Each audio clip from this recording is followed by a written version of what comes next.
The first time he called her crazy, she believed him.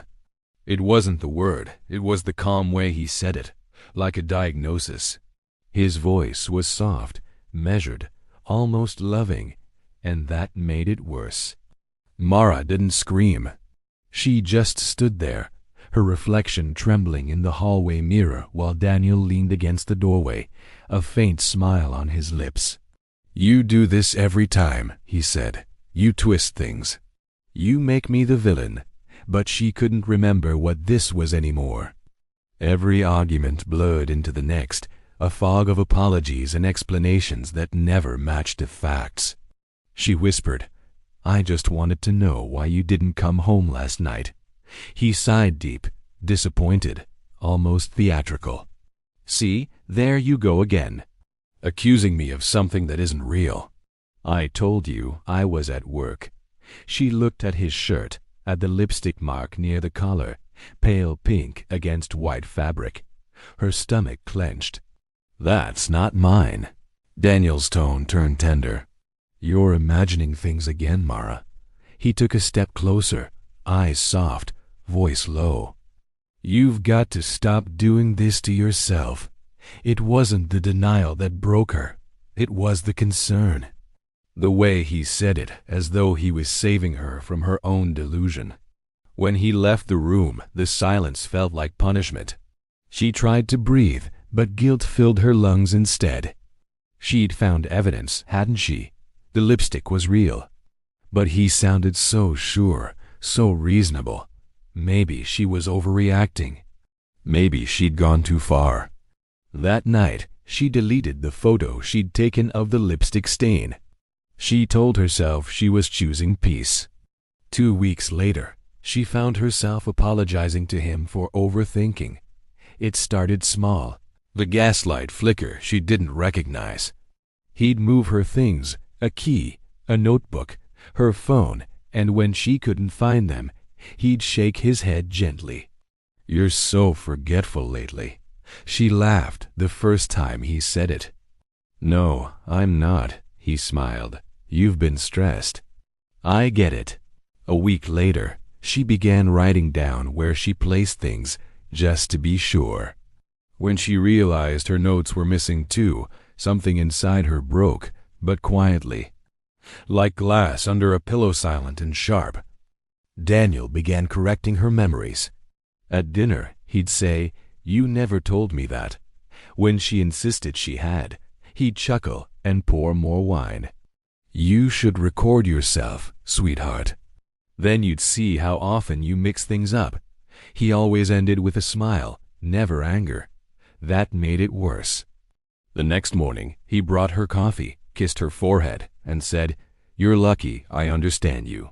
It sounded like love, but it was ownership dressed as compassion. Mara worked as a copy editor, someone who believed in precision. She could spot errors in a heartbeat, correct syntax in her sleep. But Daniel, he made her doubt even her grammar of memory. One night, as she proofread a book about psychological manipulation, she stopped at a paragraph describing gaslighting, how abusers distort reality until victims question their sanity. She read it twice, then again. Her hands trembled as she highlighted the lines. Daniel walked in behind her. "Still working?" She jumped. "Just reading something." He leaned over her shoulder, eyes flicking across the screen.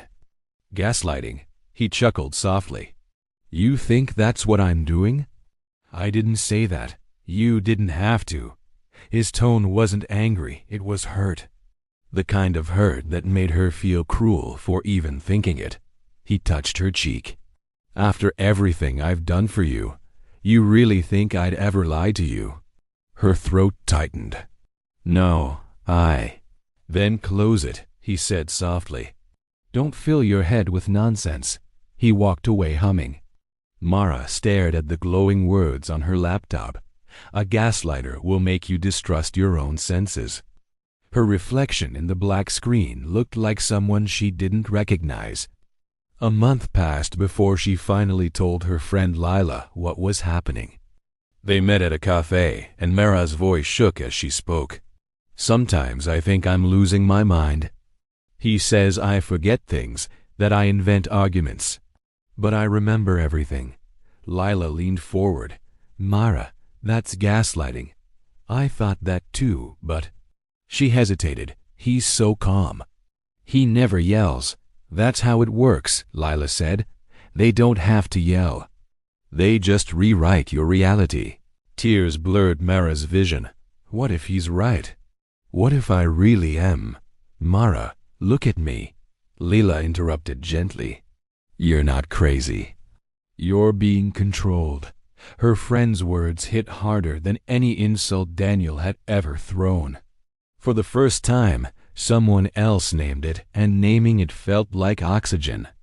But that night, when Mara confronted Daniel, he smiled sadly, shook his head, and whispered, I know she means well, but you can't let her fill your head with her insecurities. She's jealous of what we have. He sounded so sure, so logical. By morning, Mara blocked Lila's number. Days blurred. Sleep came and went in shallow waves. The apartment lights flickered often, and Mara began wondering if she was the one causing it. She found herself apologizing more sometimes for things she didn't understand. Daniel started saying she looked fragile. One evening, she overheard him on the phone, laughing softly. When he saw her, he said, Work call. You always jump to conclusions. She didn't respond, just smiled weakly. Later, she stood in the shower until the water turned cold, repeating his words under her breath. You always jump to conclusions. You always. Somewhere between exhaustion and self-doubt, a quiet voice in her head whispered, What if he's wrong? She clung to that thought like a match in darkness. That night, she searched signs you're being gaslighted on her phone. She read until her battery died, her pulse matching every bullet point. When Daniel came home past midnight, she was sitting in the dark. Why are you awake? He asked gently. I just needed to see if the lights were really flickering, she said. He tilted his head, smiling softly. You poor thing. You really should talk to someone about this. She nodded slowly. Maybe I will. He smiled wider. Good girl, Mara smiled back. But in the reflection of the window, her eyes didn't move with the rest of her face. Something inside her was waking up. The next morning, Mara woke up before the alarm. The air was still, heavy with quiet. Daniel's side of the bed was empty, the sheets cool. A coffee mug sat on the counter with a note that said, Out early. Love you. The handwriting looked slightly off too neat. She stared at it, remembering how he once teased her for overanalyzing handwriting. Maybe he'd done it on purpose. Maybe not. That was the thing about gaslighting. Every doubt felt like paranoia, every instinct like guilt. She poured herself coffee and opened her notebook. On the first page she wrote, Rule number 1, believe what I see. Then she began to test her reality. She placed a small silver ring on the bathroom counter and took a photo of it with a timestamp. She hid her keys under the couch cushion and marked the spot in her notes. She turned off one lamp and wrote down which switch controlled it. If things moved, she'd know. By the time Daniel returned that evening, she was calm, maybe too calm. He kissed her cheek. You look better today. I just needed rest, she said. He smiled, relief softening his features. See, I told you it's all in your head. She smiled back. Inside, she whispered to herself, or maybe it's in yours. 3 days passed. Nothing changed. The ring stayed in place, the keys untouched. For the first time in months, Mara felt a flicker of control. Then, one evening, the ring vanished. She stared at the empty counter, her pulse rising. She checked her phone photo, the timestamp, the reflection, the proof. It was gone, When Daniel came home, she waited by the door. "Did you touch the ring?" He raised his eyebrows. "What ring?" "The silver one, on the counter." He laughed softly. "You're still doing this?" "I have a photo," she said quickly, voice shaking. He tilted his head. "Mara, that's old. You wore that ring weeks ago. I told you, you lose things." She pulled up the image and shoved the screen toward him. He glanced at it, calm as ever. "This could be any day. You probably forgot when you took it." His tone wasn't angry, just tired, disappointed, loving.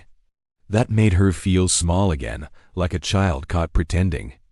After he left for the shower, she sat at the kitchen table, hands trembling. The ring's absence screamed louder than any argument. Proof meant nothing if he could convince her not to trust it. She looked at the photo again. In the corner of the mirror behind the ring, she noticed something his sleeve. He'd been there. She hadn't realized it before. Her stomach turned cold. That night, she dreamed she was standing in a maze of mirrors. In each reflection, Daniel's face appeared behind her shoulder, whispering words that melted before she could hear them. Every time she turned, he vanished, but his voice stayed. She woke up gasping, her sheets twisted tight. The ring lay on the nightstand beside her. Her first thought wasn't relief, it was strategy. He'd put it back to make her doubt the memory of losing it, to make her question the panic, to make her question herself. She stared at the ring and said aloud, "I see you now." The reflection didn't move. The next day, she called Lila from a payphone near her office. "You were right," Mara said. "Mara, thank God. Are you safe?" "I'm fine. I just need to understand how people like him work." Lila hesitated. "You mean gaslighters?" "Yes. What do they get out of it?" Lila's voice softened. "Control.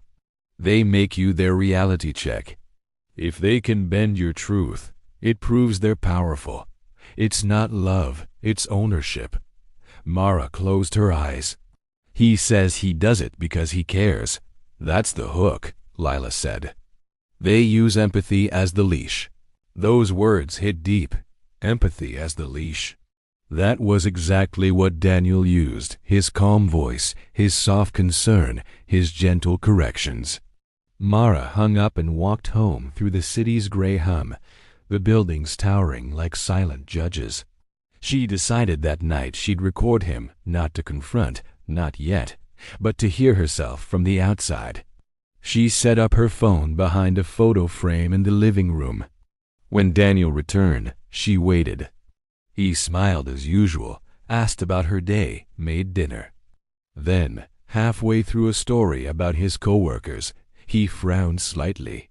"You seem distant again." "I'm fine," she said. He leaned closer. "You're not.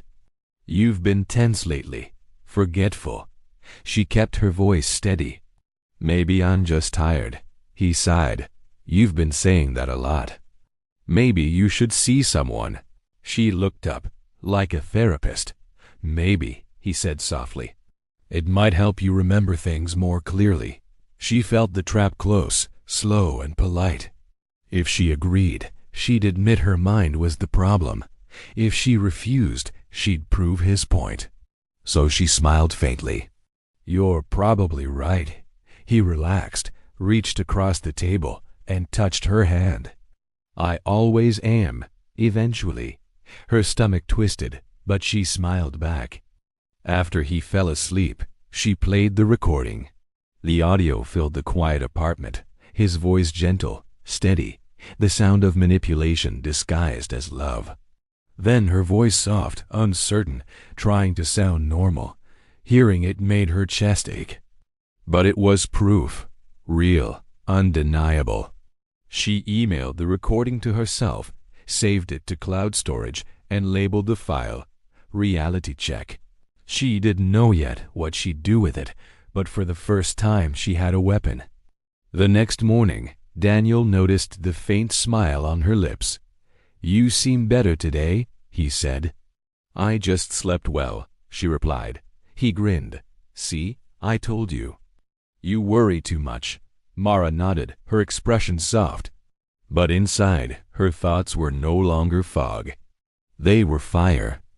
He still thought he owned her perception. He didn't know she'd started watching him like a scientist watches a specimen. Every word, every tone, every pause data. And for the first time, she didn't feel afraid of him. She felt curious.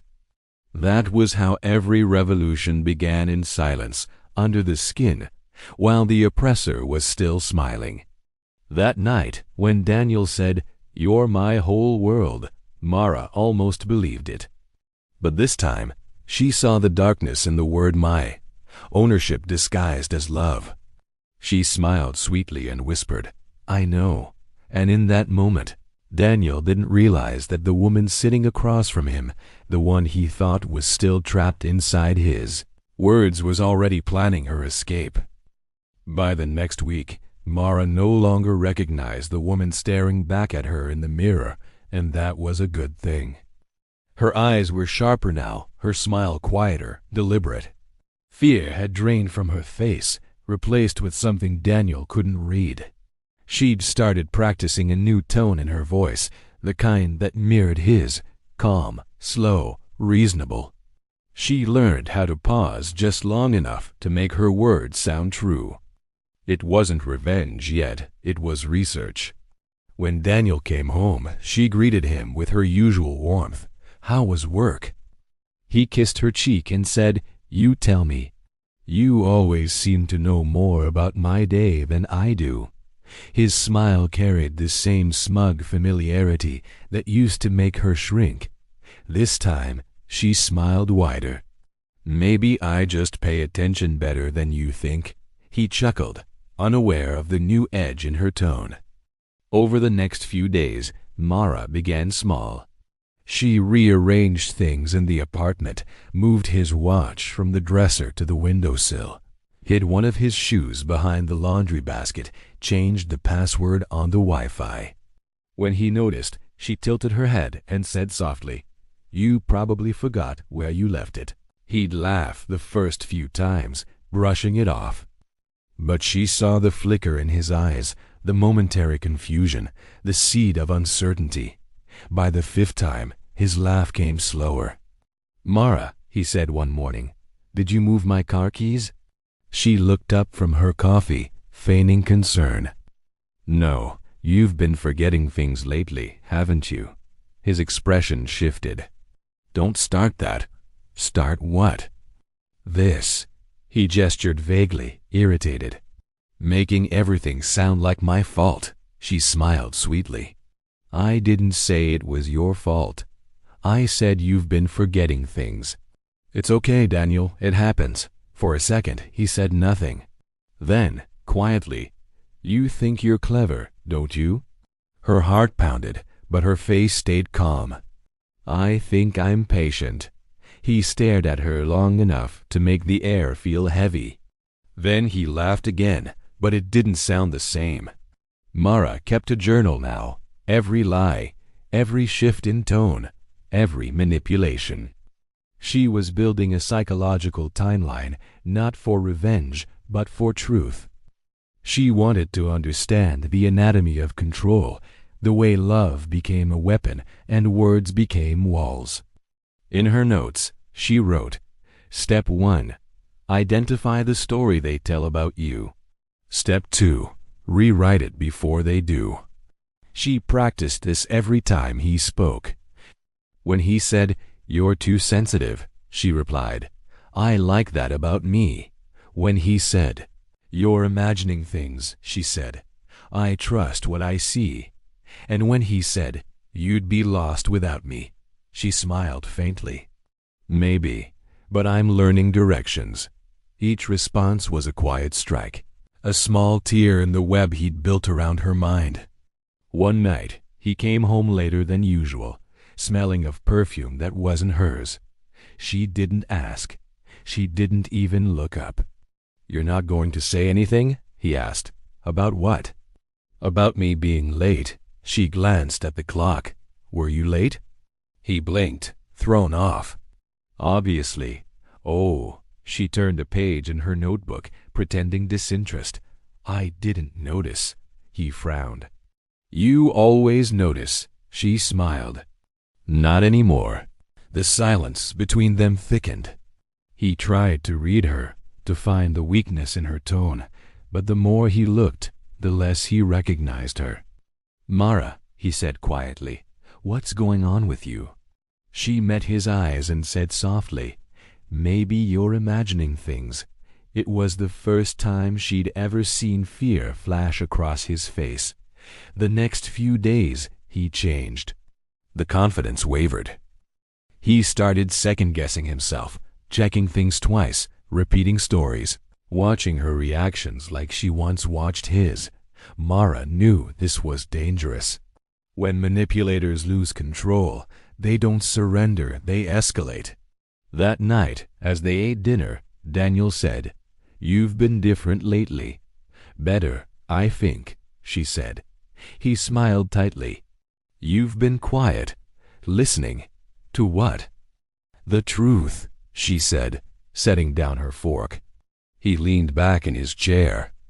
You really believe your version of things, don't you? I do now, she said.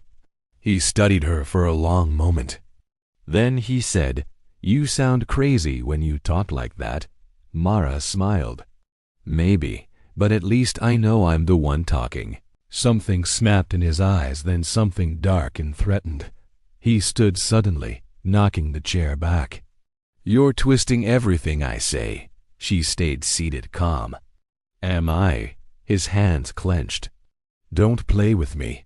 She looked up at him, steady and slow. Why not? You taught me how.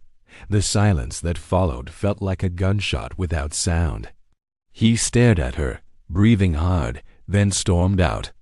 The door slammed. Mara exhaled. Her hands shook under the table, but she didn't cry this time.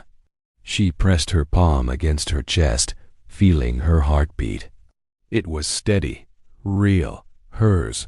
The next morning, she woke to find her phone missing, her email, too locked out, her journal torn from her desk. He'd been in her office. She found him in the kitchen, sipping coffee like nothing happened. Looking for something? He asked. Her mouth went dry. Where's my notebook? He smiled faintly. You mean the one full of your little fantasies about me? I read it. You really think I'd believe this garbage? Her pulse spiked, but she held her voice steady. It's not garbage. It's truth. He leaned forward. No, it's delusion. You've always been like this. You twist everything. You make villains out of people who love you. It should have worked. A month ago, it would have broken her. But now she saw it, the pattern, the rhythm, the weaponized empathy. She smiled softly. Maybe you're right. He frowned. What? You're right, she repeated. Maybe it's all in my head. His shoulders relaxed slightly, relieved. Good. Finally, you're listening. She nodded. I am, and now I want you to listen too. He raised an eyebrow. To what? She leaned in close enough for him to see the calm in her eyes.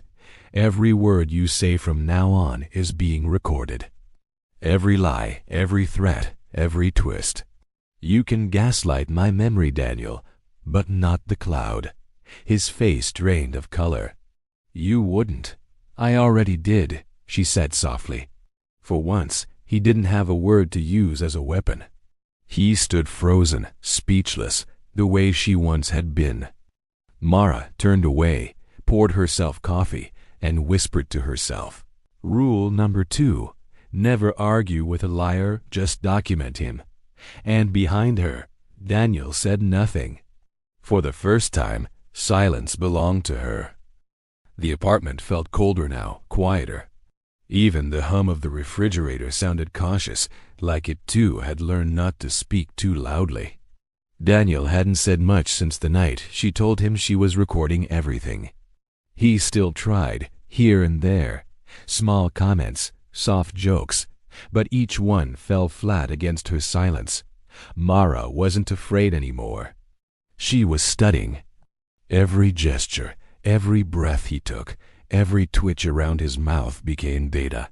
She was cataloging control, decoding his rhythm. What used to make her dizzy now made her analytical. The next morning, she left early, slipping her phone into her coat pocket with the recorder running. Her steps echoed down the apartment stairwell like heartbeats in reverse. She met Lila at a quiet cafe downtown. Her friend's eyes widened when she saw her. "You look different," Lila said. "I am," Mara replied. "You were right. He's been gaslighting me for months." Lila reached across the table. "You don't have to explain. Just get away." Mara smiled faintly. "Not yet. Not until I show him what it feels like." Lila's expression hardened. "You can't fight people like him with morality. They only understand exposure." "That's exactly the plan," Mara said, pulling a flash drive from her pocket. "Every conversation, every lie, every time he twisted my words." Lila exhaled slowly. "You recorded everything." "Not everything," Mara said. "Just enough to make him doubt himself." Back at home, Daniel was in the living room, scrolling through his phone. He looked up and smiled, the same gentle, trained expression. "Hey," he said. "You disappeared early. Just errands." She hung up her coat. "You're working from home today?" "Yeah. You want coffee?" She nodded. "Sure." He stood, poured her a cup, handed it over with that effortless calm she used to mistake for kindness. "I've been thinking," he said. "We've had a rough few months. Maybe we should reset." No more accusations, no more tension. She sipped the coffee.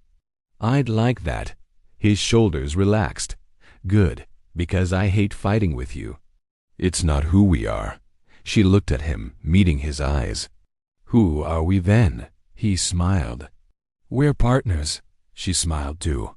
"Partners," she repeated, and turned away so he wouldn't see the quiet satisfaction in her face. That night, she invited him to dinner, his favorite restaurant, the one with dim lights and violin music playing softly in the background. He seemed surprised by the gesture but pleased. "See," he said, holding her hand across the table. "This is us, just love. No more paranoia." She nodded. "I missed this." He grinned, leaning closer. "I knew you'd come around." Mara let him talk. She laughed when he expected her to, agreed when he wanted her to, mirrored every move, the same tactics he once used on her. But she wasn't surrendering. She was rehearsing. Halfway through dessert, she checked her phone discreetly. A notification blinked. Upload complete. Her heart raced, but her face stayed serene. When they got home, Daniel poured wine and put on music. "To us," he said, raising his glass. "To truth," she replied. He laughed softly. Always the philosopher. She sat down on the couch beside him. "Can I ask you something?" "Anything." "Do you ever feel guilty?" He tilted his head, confused. "About what?" "About the things you say," he chuckled. "You mean the things you imagine I say?" She smiled. "You really believe that, don't you?" "I know that," he said confidently. "Good," she said softly, pulling her phone from her pocket. She pressed play. His voice filled the room, recorded from weeks earlier, calm and cold. "You're imagining things again, Mara. You twist everything." "You're losing it." Daniel froze. The recording continued, argument after argument, word after word, every manipulation stripped of its charm. Each sentence, once a whisper in her ear, now echoed like confession. "Where did you get that?" he demanded, voice rising. "You taught me how to listen," she said quietly. He stood, anger flashing in his eyes. You can't use that against me." "I'm not," she said, her voice steady. "I already did." He blinked, confusion flickering. "What?" "Everything you've ever said to me, Daniel," she said, "is public now." His face drained of color. "What are you talking about?" She turned her phone toward him, a live stream already running, comments flooding in, words flashing. "Is this real?" "This is emotional abuse. She's brave. This," she said. "This is what it feels like when the mirror finally lies back." He took a step forward. "You think people will believe you?" "They already do," she said. "Because now they can hear it." He opened his mouth, but nothing came out. His words, his weapons were gone. Mara set the phone on the table, still recording, and whispered, "Go ahead. Tell them I'm crazy." He stared at her, chest heaving, jaw tight. The man who once sculpted her reality now looked small, trapped inside his own language. Finally, he grabbed his coat and walked out. The door closed with a sound that didn't echo. Mara sat in silence for a long time, listening to her own breathing. It was steady, clear, hers. A week later, the video went viral. Not because of the drama, but because of the quiet in it, the calmness of her voice, the way she never shouted, never begged. People called it the psychology of gaslighting, recorded in real time. Messages flooded her inbox. "I thought I was crazy too. You helped me see it. I left because of your story." Lila came over one afternoon with flowers. "You changed lives," she said. Mara smiled. "Maybe, but I just wanted my own life back." "What now?" Lila asked. Mara looked out the window. The light was warm, clean, not the flickering kind that used to haunt her nights. "Now I teach people how to hear themselves again."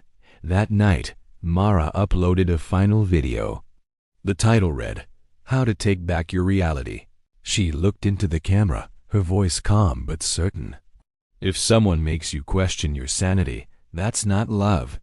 If they twist your memories, that's not care. You don't owe anyone the version of yourself they invented. You are allowed to trust your mind again." She paused, letting the silence breathe between the words. Gaslighting isn't just manipulation, it's theft. And every time you speak the truth out loud, you steal it back. She smiled softly. If this story helped you see your own, subscribe, share it, and tell your story in the comments below. Someone out there needs your voice the way I needed mine. Then she ended the recording. The camera light blinked off, and in the reflection of the dark screen, she saw herself, not the version Daniel created, but the one she rebuilt from the ashes of silence. For the first time, the reflection smiled back.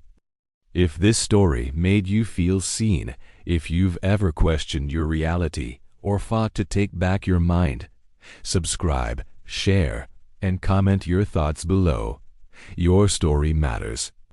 Your words have power. Together, we expose how dark psychology hides in plain sight, and we take the truth back, one story at a time.